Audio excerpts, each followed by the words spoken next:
This is History They Never Tell. Welcome to the channel. If you're new here, we dive deep into the hidden, forgotten, and often misunderstood stories that shaped our world, especially the history they want us to forget.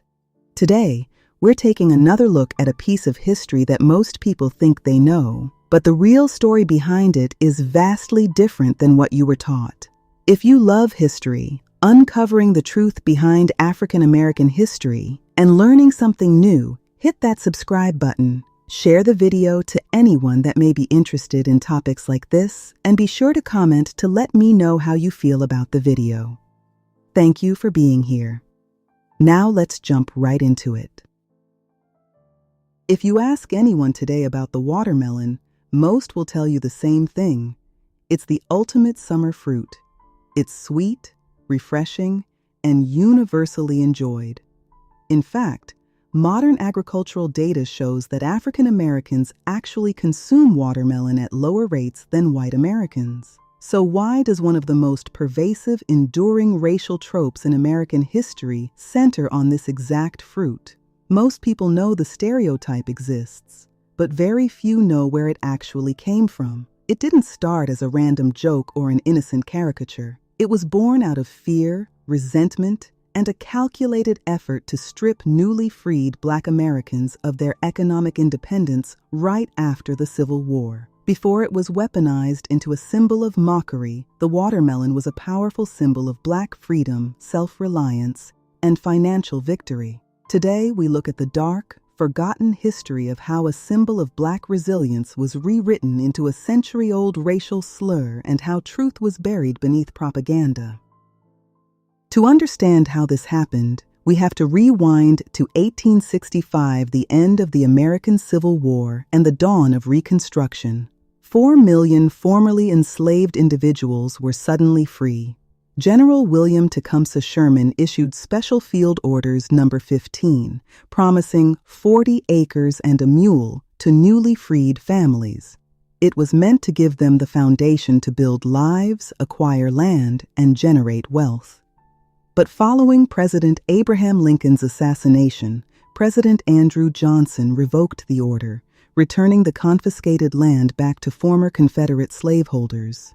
Deprived of the land they were promised, many freedmen were forced into sharecropping, a system designed to trap them in cycles of debt by charging exorbitant rent for land and tools.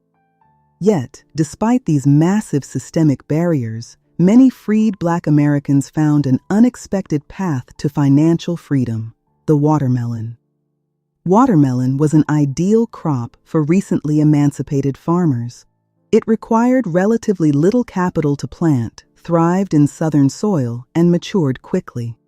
More importantly, it was a practical cash crop that Black families could cultivate on small patches of land, harvest themselves, and sell directly in local markets. For the first time, Black farmers were earning their own income, managing their own labor, and purchasing their own property without relying on former owners. By the late 1860s and 1870s, the watermelon became an undeniable symbol of liberation, hard work, and self-sufficiency. Black-owned watermelon farms were thriving. This sudden economic progress did not happen in a vacuum. Too much of the white Southern establishment, Black self-sufficiency was viewed not as a success story, but as a direct threat. Black economic independence challenged two major foundations of the post-war South. First, it created competition for white farmers. Second, it directly contradicted the ideology of white supremacy, which relied on the belief that Black people were incapable of managing their own lives or sustaining themselves without white oversight. If Black Americans could farm, own land, and build thriving businesses on their own, the core narrative used to justify slavery and inequality dissolved. Since the economic reality could not be stopped by market forces alone, the narrative was attacked instead. A massive propaganda campaign began across popular culture to transform the watermelon from a symbol of hard-earned success into a symbol of ridicule. The strategy was simple yet devastating: frame the fruit as dirty, messy, and unrefined. Because watermelons are large and eaten by hand, media creators began portraying the act of eating them as inherently uncivilized. Advertisers, illustrators, and theatrical producers began flooding American media with demeaning caricatures depicting Black people as childlike, simple-minded, and obsessed with watermelon to the point of laziness and irresponsibility. The message behind the propaganda was clear. These people do not care about political rights, land ownership, or voting. They are easily satisfied with a slice of fruit. By the turn of the 20th century, this constructed trope was no longer just a Southern phenomena, it was nationalized. Minstrel shows, the most popular form of entertainment in 19th century America, routinely featured white actors in blackface performing skits centered around watermelon theft and comedic obsession. The image was commercialized across household goods. Sheet music covers featured absurd, derogatory illustrations. Sheet metal toys, salt shakers, and mechanical banks featured exaggerated caricatures. Postcard manufacturers printed millions of cards depicting Black children and adults in humiliating poses with watermelons, mailing them across the entire nation. National publications like Life magazine and major corporations published advertisements that reinforced the trope, cementing it into the American consciousness. Through decades of repetition, the true history was erased. The public forgot that watermelons represented land ownership, thrift, and resilience.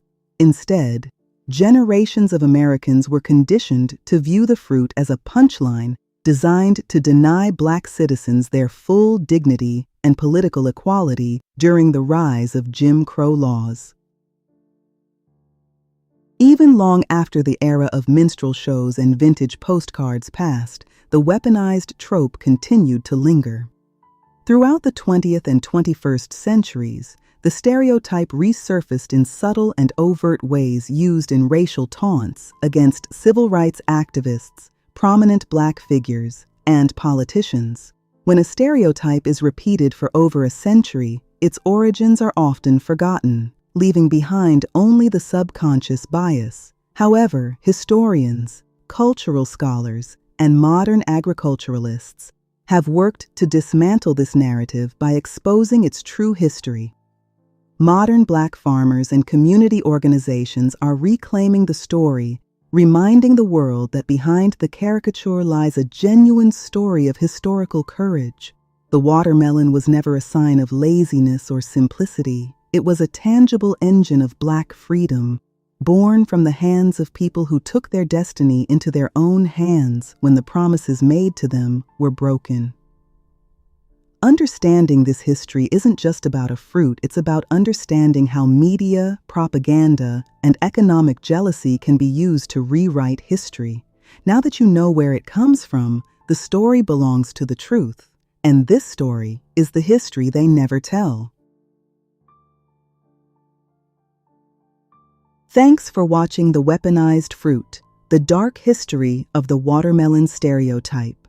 If you found this history insightful, don't forget to like, subscribe, and hit the notification bell for more deep dives into forgotten history and the history they never tell. Leave your thoughts in the comments below, and we'll see you in the next video.